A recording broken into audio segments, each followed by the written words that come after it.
The greatest danger we face in life rarely comes screaming into view.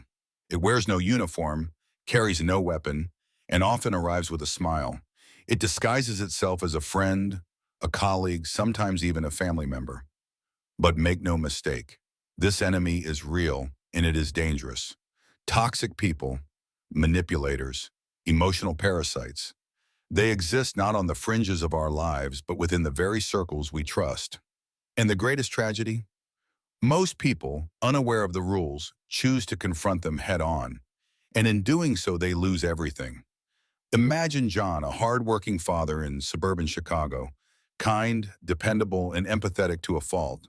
For years he tolerated the subtle jabs, the backhanded compliments, the manipulative guilt trips from his longtime coworker, Tom. Tom always needed something, a favor here, a cover-up there, and each time John obliged, believing he was doing the right thing, until one day he found himself drained, his work questioned, his peace shattered. How did it come to this? It began the moment John chose to argue instead of observe. The first law in dealing with toxic people is this: never engage them directly. The wise do not confront noise with noise. Instead, they watch, they listen, they analyze. A toxic individual thrives in conflict. Zest. They know how to spin arguments into sympathy, how to twist facts until they are seen as the victim. Direct confrontation gives them the stage, and they are always ready to perform. Like a boxer stepping into the opponent's ring, you're fighting a losing battle from the start. Science supports this. Neurologically, people who engage with emotional manipulators often experience elevated cortisol and adrenaline levels, leading to emotional fatigue and reduced decision-making capacity. Toxic people exploit this. They don't win by truth, but by depletion. Your silence, on the other hand, is not passivity, it is strategy. The hunter doesn't roar at the lion. He crouches low, waits, and strikes only when certain. Let the toxic person speak. Let them act. They will reveal themselves over time. They cannot help it. Their need for attention, validation, control, these traits expose their flaws like cracks in glass. But you must resist the impulse to strike too soon. Patience is your weapon. Silence is your armor. John eventually learned this. Instead of arguing with Tom's lies, he began documenting, staying calm, letting Tom reveal more and more of his tactics. By not reacting, John regained power. Tom expected anger but found stillness. He expected chaos, but received calm. This unpredictability unnerved him. You see, toxic people cannot control what does not react. And in this stillness, something extraordinary begins to unfold. The one who was once the target becomes the silent observer. The powerless becomes the strategist. And in that transformation, the first step toward true power is born. In the chapters ahead, you will discover more of these laws. Cold, calculated truths about dealing with toxicity, not with emotion, but with wisdom. This is not just about others, it's about you, about reclaiming your peace, protecting your mind, and becoming the kind of person no manipulator can touch. This is the beginning of your awakening, and it starts not with noise, but with silence, the kind of silence that watches, calculates, and waits. Once you've mastered the first law, silence, you begin to understand the battlefield, not the one of fists and voices, but of influence, perception, and environment. Toxic people are not just aggressive, they are strategic. They choose where to fight, and if you let them choose the terrain, you've already lost. The second law is simple but powerful. Never fight on their terms. Always control the ground. Take Susan, a school administrator in Denver. Her toxic supervisor thrived on hallway ambushes and public confrontations. Every disagreement was staged to make Susan seem unreasonable in front of others. For years, she tried to argue her case in these same settings, hoping someone would see the truth. But all they saw was drama. It wasn't until Susan learned to change the setting, private emails, written records, documented meetings, that the narrative began to shift in her favor. You must understand, toxic individuals are strongest in chaos, in gossip, in spectacle. They pull you into public disputes, hoping to use the crowd against you. But a seasoned general never charges into terrain that favors the enemy. He changes the rules. If they shout, you speak quietly. If they provoke in a meeting, you request one-on-one follow-ups. If they spread rumors, you respond only in calm, verifiable facts. In every exchange, your goal is not to win the argument. It's to deny them their arena. Research in behavioral psychology shows that when conflict occurs in high-stress, emotionally charged environments, our prefrontal cortex, the part responsible for reason and long-term planning, is overridden by the amygdala. That's the fight or flight center. Toxic people know this instinctively. They want you reactive, not rational. But when you shift the battlefield to calm, controlled settings, you regain access to logic and strip them of their chaos advantage. Control also means timing. If they attack when you are vulnerable, tired, busy, stressed, you delay the response. You wait until you are calm, composed, and backed by clarity. Remember, you are not avoiding the problem. You are preparing the ground. A reply in haste is a gift to your enemy, but a reply in control? That's a weapon. There's a certain elegance in this law. It isn't about confrontation. It's about design. Like a chess master, you move quietly but intentionally, forcing your opponent onto squares they cannot defend. You become not just a participant in the drama, but the director who decides when and where the scene will unfold, if at all. And slowly, you flip the script. The toxic person, once confident in their home court advantage, begins to stumble. Their words lose impact, their manipulations lose witnesses, and eventually they lose control. All because you refuse to fight on their terms. You made them play your game. And your game has no room for noise, no space for theatrics, only ground that supports clarity, facts, and peace. So remember this, the environment shapes the outcome.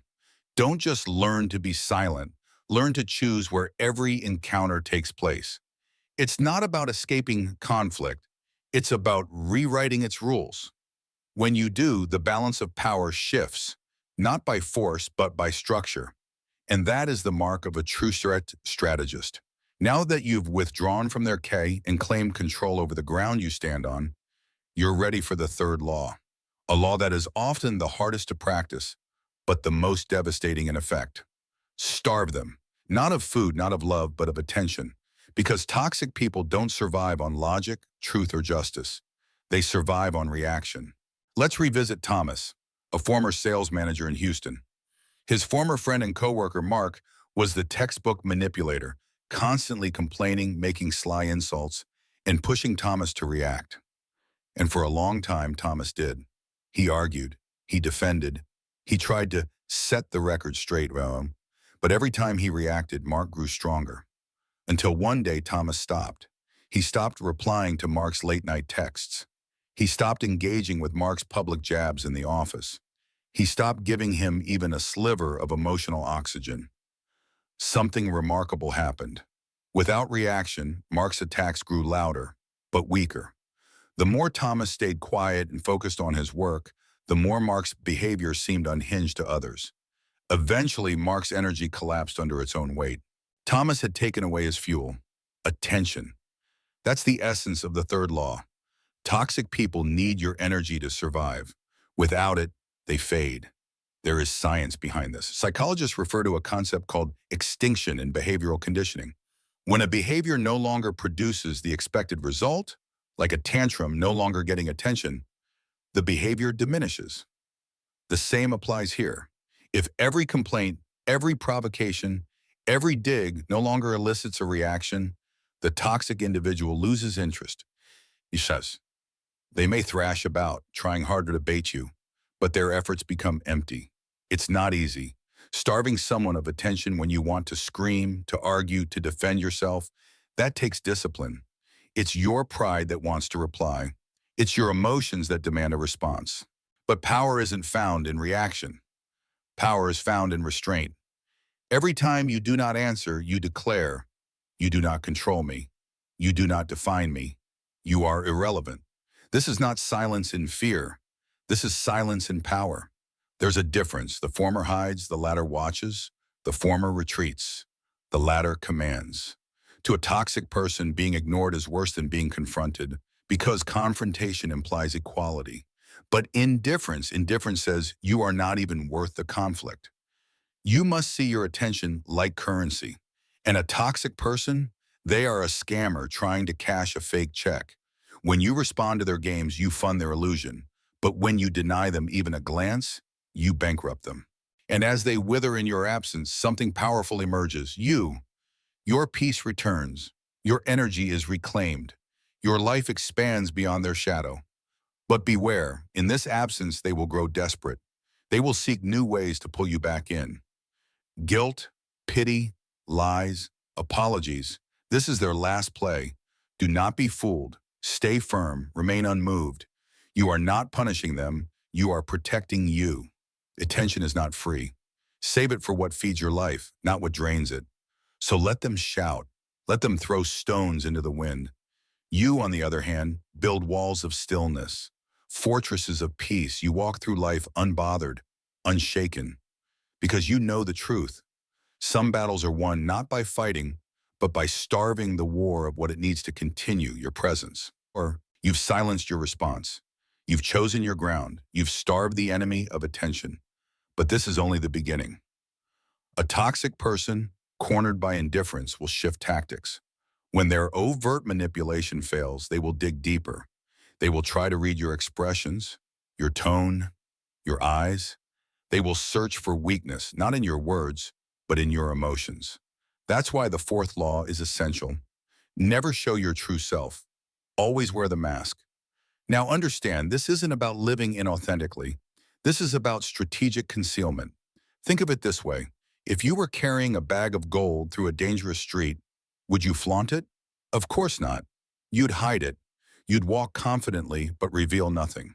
Your peace, your fears, your dreams, your pain, these are your gold.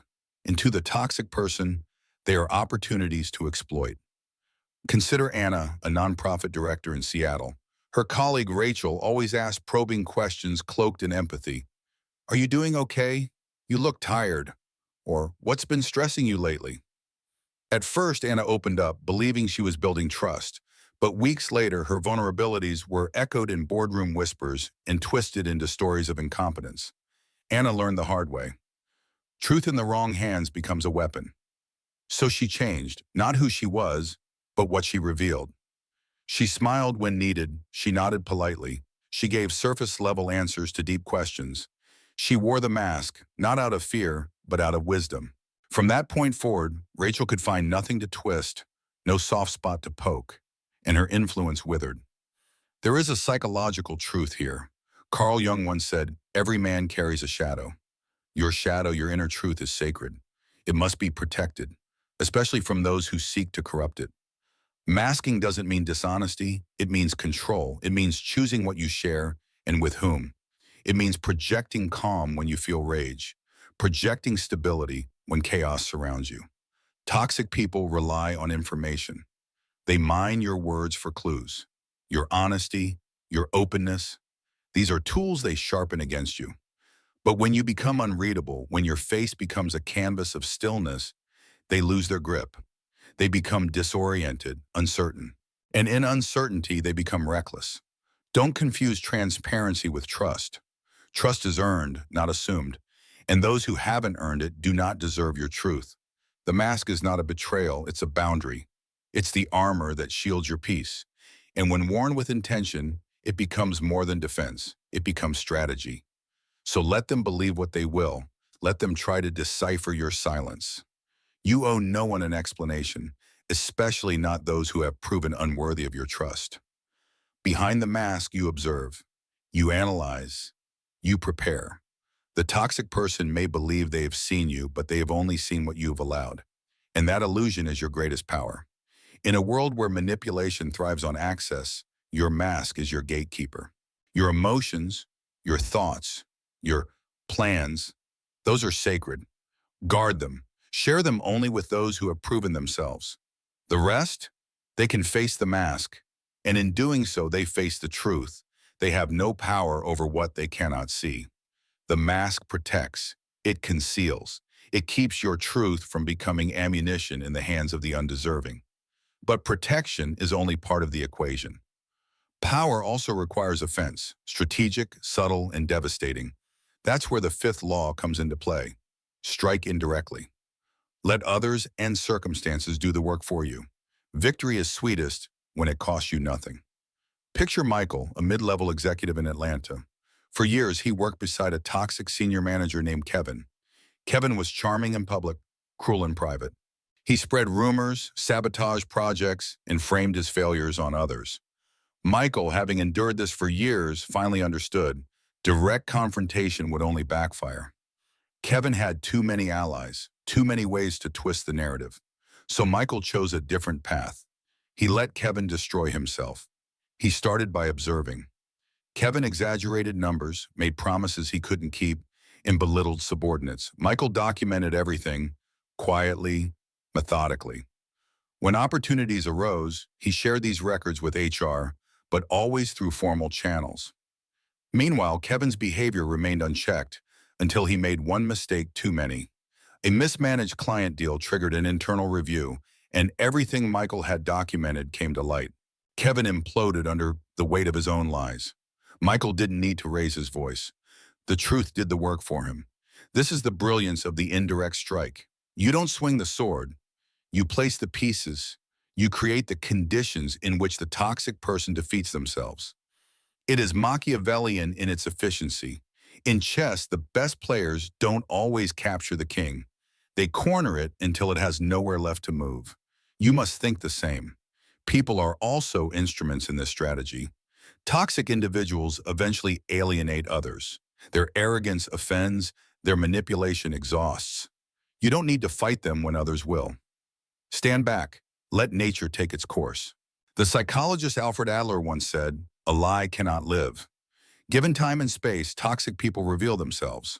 When they do, those who once defended them become their judges. And while this unfolds, you remain clean, uninvolved, above the fray. No one can accuse you of revenge. No one can stain your name with retaliation. You are not the destroyer. You are the survivor. And that distinction is everything. In the eyes of others, you gain quiet authority. Your restraint becomes your reputation. Some may call this cowardice. Let them. History belongs to the strategic, not the impulsive. The most revered leaders, from ancient rulers to modern CEOs, have won more through positioning than through battle. It is not weakness to let others fight your war. It is wisdom. As long as the result is freedom, the path need not be loud. So resist the temptation to strike directly.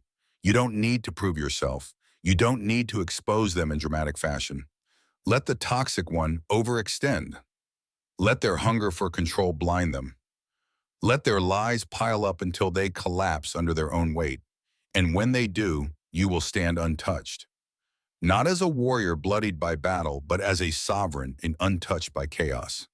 This is the elegance of silent power. To build your peace not through confrontation, but through the fall of those who underestimated your patience. To strike without striking. To win without war.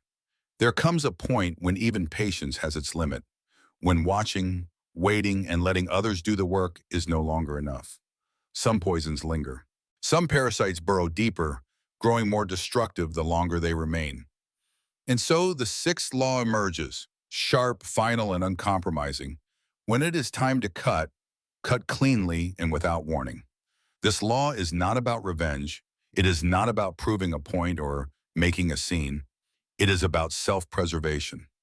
Emotional toxins are no different than physical ones.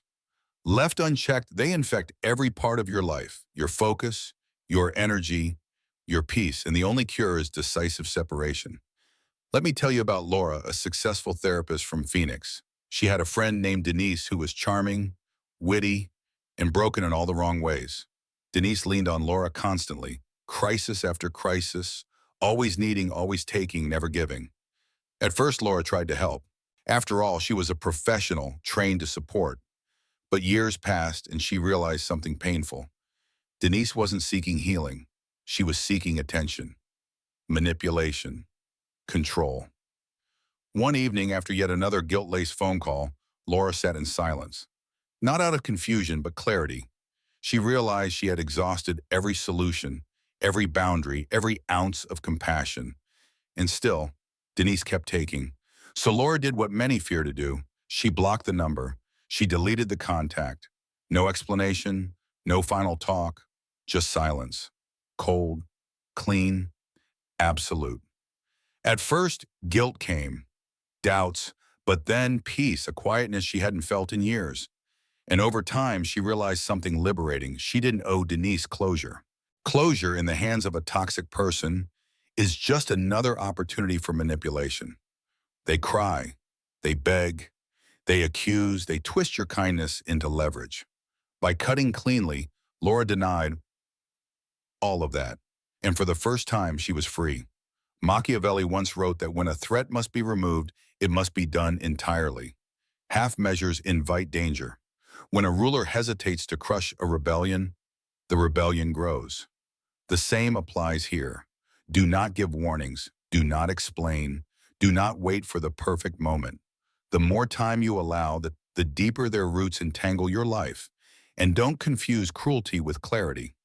Cutting someone off doesn't make you heartless. It makes you healthy. It signals that your peace is non-negotiable, that your energy is not an open buffet.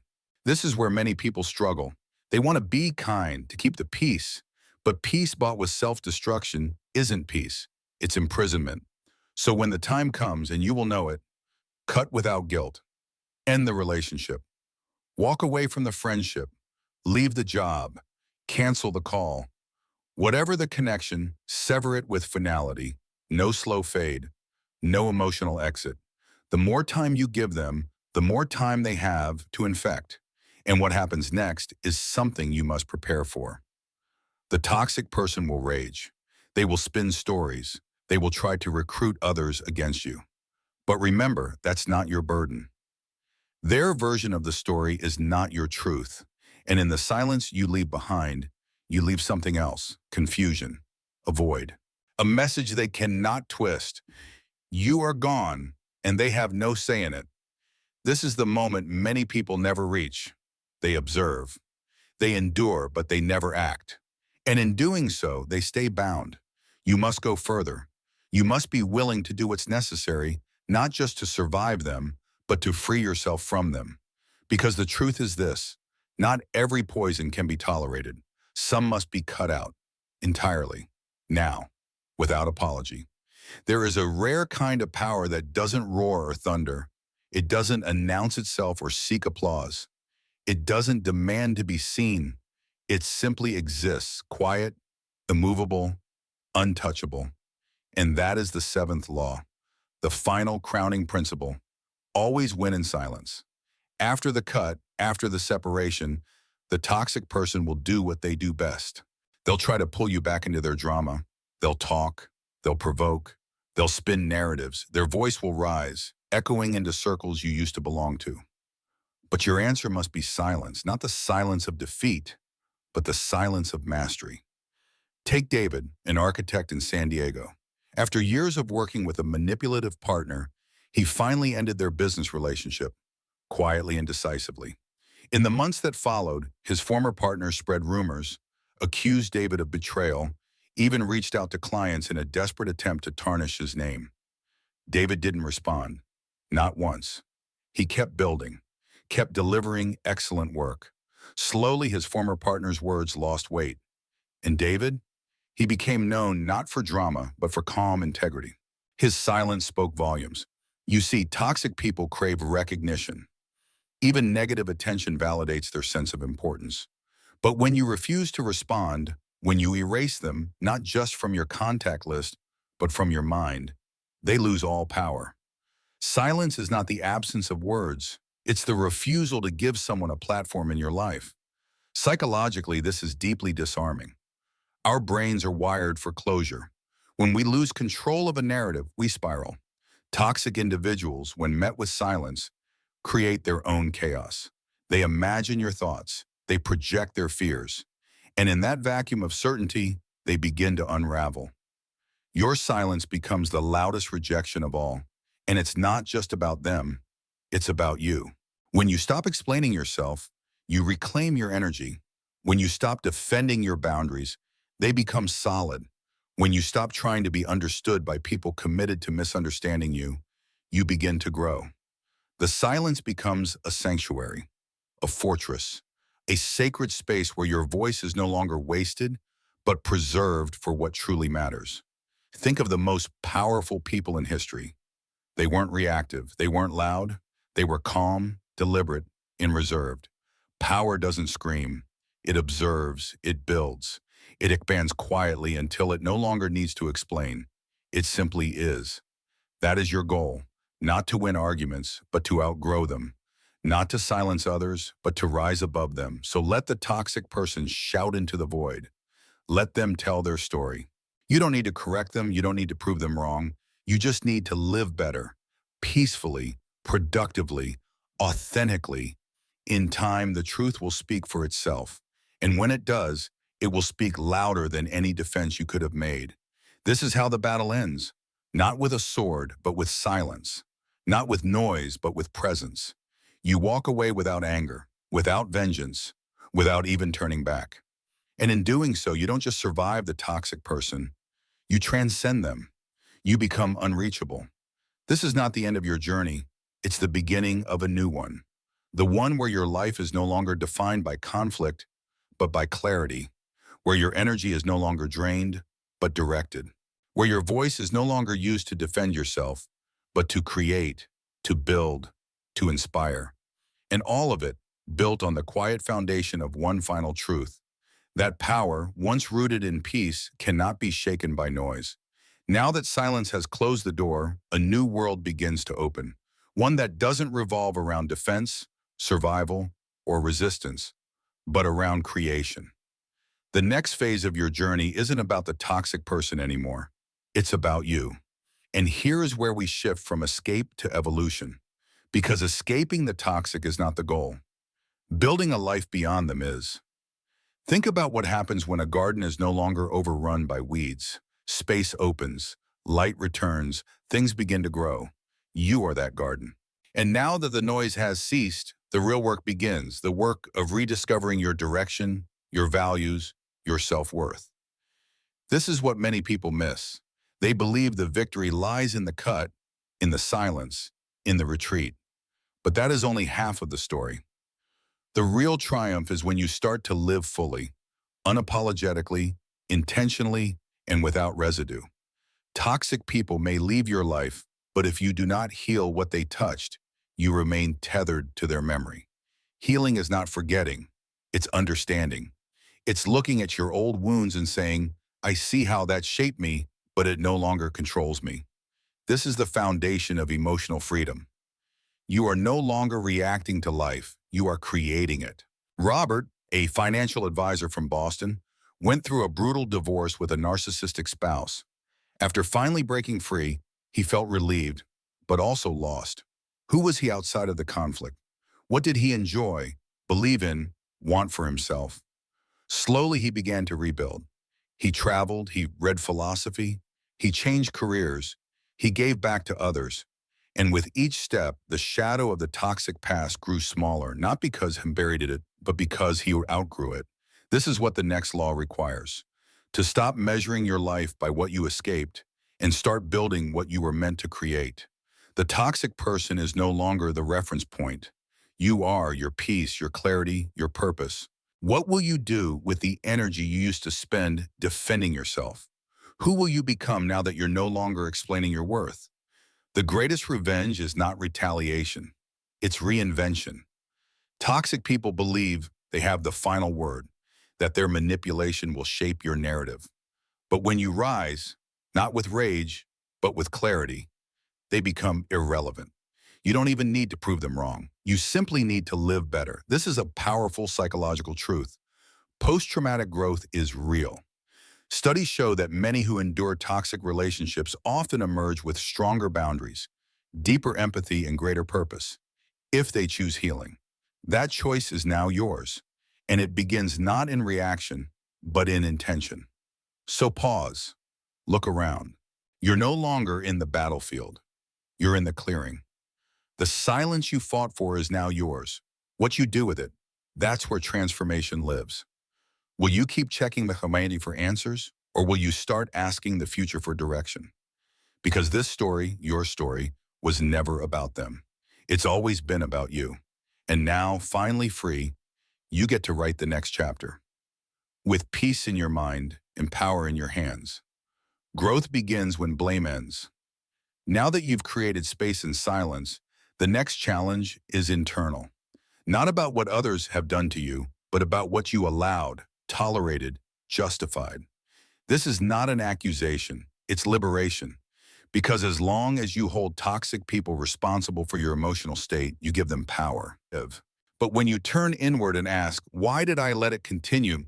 You begin to reclaim your life. This is the ninth law. Take radical ownership, not of their behavior, but of your boundaries, of your reactions, of your self-worth. No one can hurt you repeatedly unless you, consciously or not, remain within their reach. That doesn't make you weak, it makes you human. We all have blind spots, fears, hopes, or emotional wounds that keep us entangled in unhealthy dynamics. Sandra, a retired nurse in Ohio, spent years in a toxic friendship with her neighbor Linda. Linda was draining, demanding, often cruel. Yet Sandra stayed, afraid of being alone. After the relationship finally imploded, she felt free, but also ashamed. How had she let it go on so long? In therapy, she realized her tolerance for abuse was rooted in childhood, a fear of abandonment, a deep belief that keeping peace was safer than setting boundaries. That insight changed everything. She wasn't broken. She just had unexamined wounds. Psychologists call this pattern trauma reenactment. We unconsciously seek familiar dynamics, even painful ones, because they feel known. But once we recognize the pattern, we gain the power to stop repeating it. Healing begins the moment we stop asking, why did they do this to me? And start asking, why did I stay? The answer isn't weakness, it's unmet needs. And those can be healed. You must see this clearly.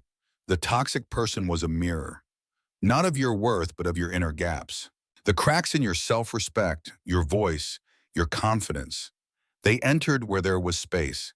That space is now your responsibility to fill with self-awareness, with truth, with boundaries so clear they don't even require explanation. This kind of ownership is rare. It's uncomfortable, but it's also empowering. Because once you stop waiting for someone else to make things right, you begin to make them right yourself. You stop trying to change others and start transforming for yourself. And then from that place, no toxic person can hold you. They may approach, but they won't get in. Because there's no longer a doorway made of fear or longing. You are not to blame for being hurt. But you are responsible for your healing. That truth is hard, but it's also freeing. It puts the future in your hands. You are no longer the victim of someone else's cruelty. You are the architect of your own peace. And peace built on ownership is indestructible. So take the time, reflect deeply, not with shame, but with curiosity. What drew you into that relationship? What kept you there? What wound didn't it speak to? And now that you see it, how will you begin to heal it? Because this is the real turning point. When your story stops being about the past and starts being about the person you are becoming. A person who no longer needs chaos to feel alive. A person who chooses clarity over confusion. A person who no longer reacts, but responds with wisdom, intention, and power. With self-awareness comes a natural next step. Boundaries. Not the kind you post online or declare in a challenging moment, but real, lived internal boundaries that require no announcement. The idea is to build supportive structures and maintain them with quiet consistency. Personal boundaries are not about influencing others. They're about looking after your well-being. They define where your personal space begins. For many of us, setting boundaries was never taught. We were encouraged to be accommodating and maintain harmony. Along the way, we may have confused kindness with overlooking our own needs. Consider Mark, a professor. After moving on from a challenging relationship, he had a powerful realization. He had never set his own limits without feeling a sense of unease. His boundaries, when they existed, were soft suggestions, not firm lines. He wasn't cruel, he was just afraid of conflict. And toxic people thrive on that fear. They sense where your no, sto is a maybe, where your lines can be moved, where your silence implies consent. So Mark began to change, not loudly, but internally. He didn't explain himself anymore. He stopped over-apologizing. He shortened conversations that drained him. He didn't announce, "I'm setting boundaries now." He just set them. He became clear in his actions, not in his declarations. And slowly, people either adjusted or left. The ones who respected him stayed. The ones who used him faded. That's the power of real boundaries. Boundaries aren't walls to keep people out. They're filters to let the right ones in. They help you manage your time, energy, and emotional well-being. They are best established not through disagreement, but through clarity. You don't need to engage in prolonged discussions when situations become uncomfortable. You can simply choose to step back consistently and calmly. Studies show that individuals who maintain clear personal boundaries often experience greater calm and stronger interpersonal relationships. This is because their energy is focused on creation, peace, and personal growth, rather than on mending misunderstandings. Boundaries are not barriers. They are the foundation of healthy connections. People who care for you will understand and respect your needs. Let this understanding be a guide in fostering your relationships. When you begin to establish personal guidelines, notice who supports your choices and values your well-being. It is perfectly fine to choose who you share your time and energy with and to decide when you are available. Your kindness is a gift meant for positive connections, and your personal space is for meaningful interactions. Setting these guidelines is an act of self-respect, communicated more through actions than words. Taking a quiet moment or stepping back from a situation can be a clear way to communicate your needs. You don't need to offer a detailed explanation. Just remember that taking care of yourself is important. When you create this space for your own peace of mind, you will discover something wonderful. You'll stop attracting the ones who need your energy to survive, and you'll start attracting those who come with energy of their own. Respect is magnetic, and boundaries held with quiet strength are the most respectful act you can offer, both to others and to yourself. By now, you've stepped out of reaction into reflection. You've drawn boundaries, silenced noise, and begun the hard work of healing. But there's one more trap left: the illusion of closure. This is the 11th law. Stop chasing closure from those who benefit from your confusion. Toxic people rarely offer closure. Why would they? Closure gives peace, and peace ends their power. If they can keep you questioning yourself, your worth, your memory, they stay relevant. They feed off your need for answers. So they leave doors half open, send mixed messages, reappear after silence. Not out of love, but control. Julia, a school counselor in Minneapolis, learned this lesson after years of emotional whiplash from her sister, who was both cruel and dependent. Every time Julia tried to end the cycle, her sister would re-engage. Just enough kindness to create hope, followed by another betrayal. Julia kept waiting for a moment of truth, a clear apology, a sense of closure that never came. Until one day, she realized the closure she was chasing was never going to come from her sister.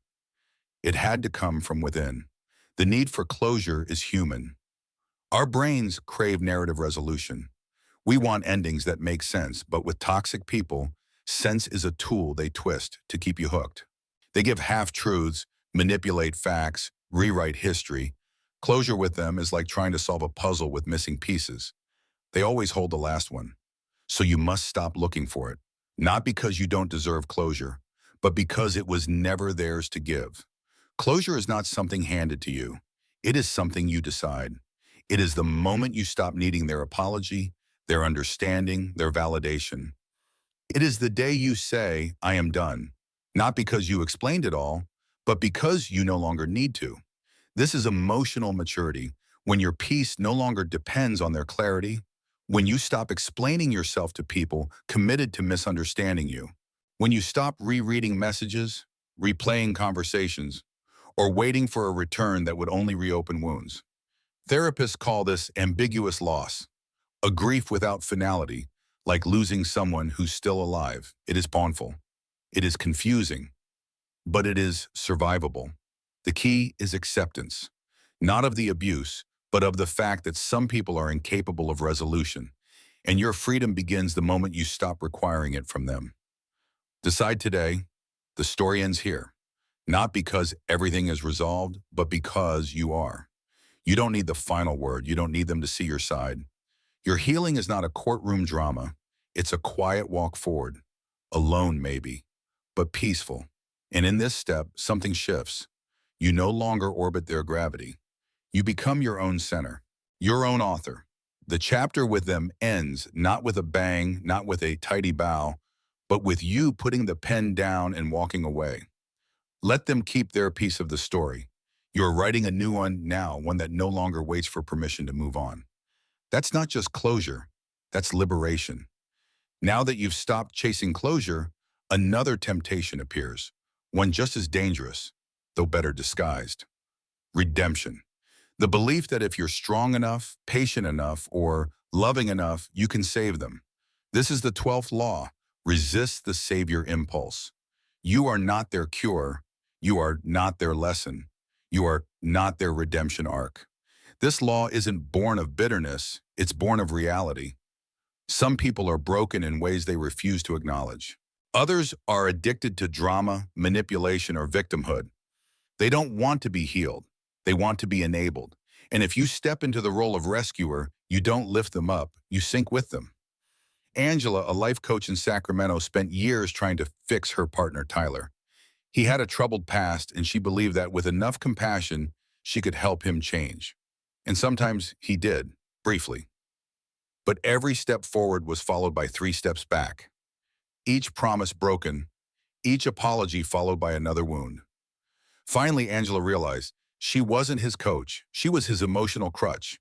And the longer she stayed, the more she lost herself.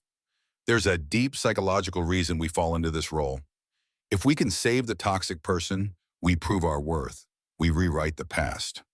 We fulfill a longing to be enough. But this is not love, it's codependency. It's a trap, one that keeps you locked in cycles of hope and heartbreak. True transformation comes from within. No one changes because you love them enough. They change because they choose to.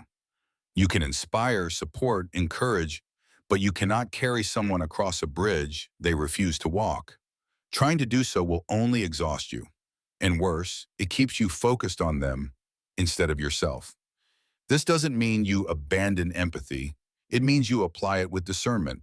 You can love someone and still walk away. You can hope for their healing without making it your responsibility. That distinction is freedom, because the moment you release the need to be their hero, you reclaim your role as the hero of your own story. Philosopher Baruch Spinoza taught that love guided by reason is the only love that frees. The rest is bondage. When your love becomes self-sacrifice, when it erodes your dignity, when it asks you to shrink so someone else can survive, that's not love. That's self-erasure. So let go of the fantasy, the one where they finally say, "Thank you for saving me." Let go of the hope that your patience will finally open their eyes. Let go of the burden of being their transformation. They are their own person. And you've already done more than enough. You were the light they couldn't stand in, the mirror they refused to look into, the safe harbor they took for granted. Let that be enough. Release the rest. You're not here to save them. You're here to save yourself from the illusion that love means sacrifice without limits. The true measure of love is not how much you can endure for someone. It's how much you are willing to protect your soul in the face of someone who won't protect it for you. That's not selfishness. That's self-respect. And it's time you honored it. When you've stopped explaining, stopped saving, and stopped waiting, what remains is something most people rarely encounter: emptiness. Not the cold absence of meaning, but the quiet space left behind when drama disappears. This is the 13th law. Learn to be at peace in the silence, even when it feels like nothing is happening. Many people confuse chaos with connection. Toxic relationships often create an emotional high: fights followed by apologies, pain followed by passion, silence followed by sudden intensity. It becomes addictive, not because it's healthy, but because it's familiar. Once it's gone, the calm can feel disorienting, boring, even lonely. Brian, a restaurant owner in Nashville, went through this after ending a toxic relationship that had consumed 3 years of his life. At first, the silence was bliss, but after a few weeks, he felt an itch. Something was missing. Not her exactly, but the energy, the intensity, the constant sense of something happening. He almost called her again, almost reopened the door. But then he stopped and asked a deeper question. Why does peace feel so empty? That question is the gateway to healing. Because the emptiness isn't real. It's a detox. Your nervous system is recalibrating. After months or years of emotional adrenaline, silence feels foreign. But this space, this quiet, is where your true life begins. It's not empty, it's waiting. There's a concept in neurobiology called baseline reset. When you've lived in fight or flight, your baseline becomes stress. Calm feels unnatural. But over time, if you don't return to the old pattern, your system resets. You begin to feel joy again, clarity, stillness. But you have to stay in the silence long enough to let that happen. This is where most people fail. They mistake boredom for loneliness. They interpret peace as stagnation. So they go back, not to love, but to noise. Don't do that. Hold the silence. Sit in the stillness. Let it rewire you. Use this time to rediscover forgotten parts of yourself. What do you love when no one is draining you? What inspires you when no one is interrupting your thoughts? What kind of life would you build if your energy was yours to keep? This is the true test, not surviving toxicity, but choosing not to recreate it.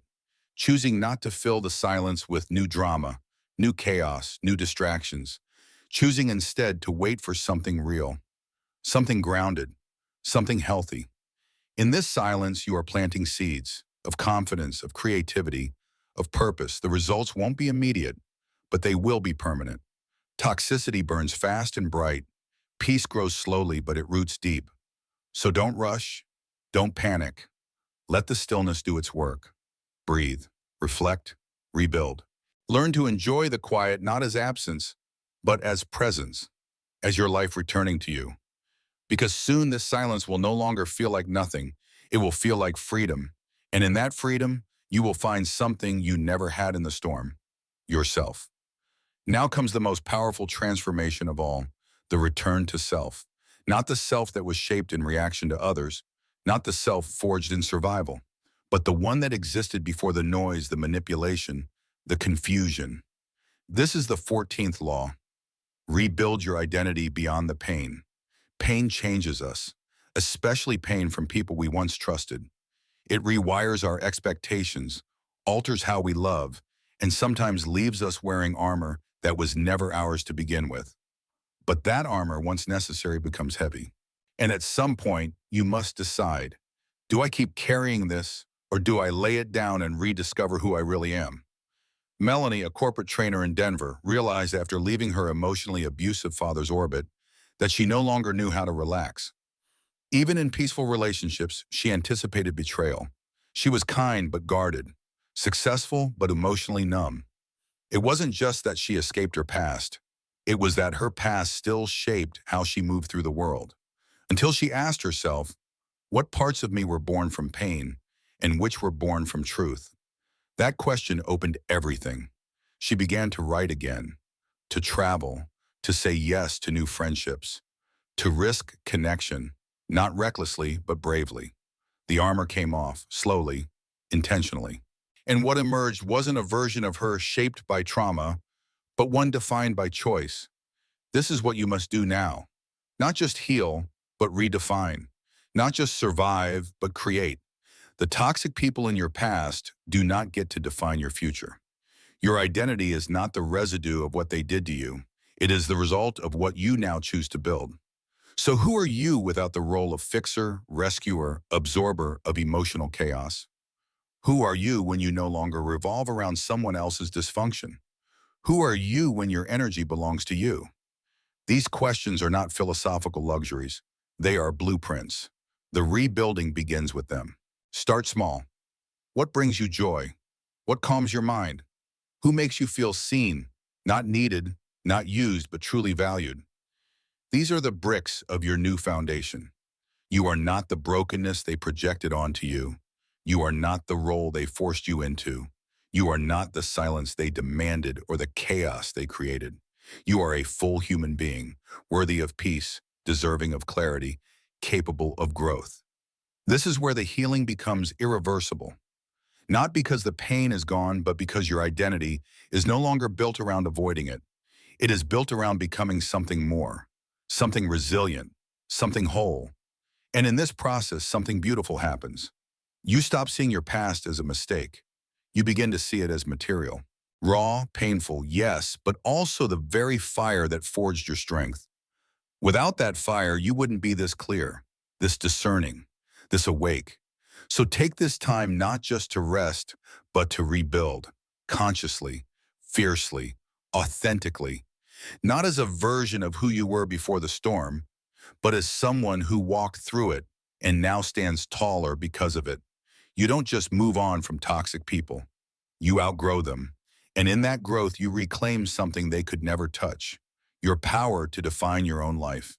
Every journey needs a destination, and every storm, no matter how fierce, must give way to calm skies. This final law is not about escape, defense, or healing. It's about becoming. The 15th and last law: rise beyond the cycle and build a life so powerful that no toxic person can enter it. By now, you've walked through silence, boundaries, clarity, and ownership. You've learned to withdraw, to starve the drama, to stop saving those who refuse to save themselves. You've faced the hard truths about your patterns and reclaimed the space they once occupied. Now comes the time to ask the most vital question. What will you do with your power? Chris, a business owner from Portland, once lost everything, his peace, his direction, even his health, to a manipulative business partner. After the collapse, he didn't just rebuild the business. He rebuilt himself. New standards, new relationships, new mission. He created not only a company that thrived, but a life that reflected who he truly was. And one day, that former partner reached out, not to apologize, but to re-enter. Chris didn't argue, didn't reply, didn't explain. He simply deleted the message and went on living a life too big, too focused, too grounded to allow poison back in. This is your destination, a life of such clarity that toxicity cannot find a foothold. A mind so disciplined, it no longer seeks revenge or validation. A heart so whole, it no longer bleeds for those who weaponize your empathy. This is not fantasy. It is a decision made over and over again with intention. You've learned the laws: observe in silence, control the battlefield, starve the attention, wear the mask, strike indirectly, cut without warning, win in silence. Then reflect, reset, rebuild, define, and finally ascend. This is not about pride, it's about peace. Not about isolation, but discernment. You will still love, you will still connect, but from strength, not fear, from fullness, not need. And when another toxic person crosses your path, and they will, you won't crumble, argue, or collapse. You'll smile, not from arrogance, but from knowledge. You'll see the pattern and step aside. You'll remember who you are, what you've built, and how far you've come. And that memory will be enough to keep you free. Because freedom isn't loud. It isn't flashy. It isn't about showing the world you've won. It's about waking up in the morning without anxiety. It's about surrounding yourself with people who respect your boundaries without being told. It's about sleeping well, loving deeply, living fully, without ever wondering when the next emotional ambush will strike. You are no longer their prey. You are no longer their mirror. You are no longer their supply. You have stepped beyond the cycle. You have stepped into power. So let them talk. Let them spin. Let them try to pull you back. You are no longer reachable by chaos. And that is the victory they can never undo. If this story spoke to you, if it gave you clarity, courage, or even just one moment of stillness, I invite you to honor it, like the video, subscribe to the channel, and most importantly, share your thoughts in the comments. Your story, your insight, your voice could be the light someone else needs to start their own journey toward peace. You've learned the laws, now live them. Your new life begins, not in the absence of darkness, but in the presence of your light.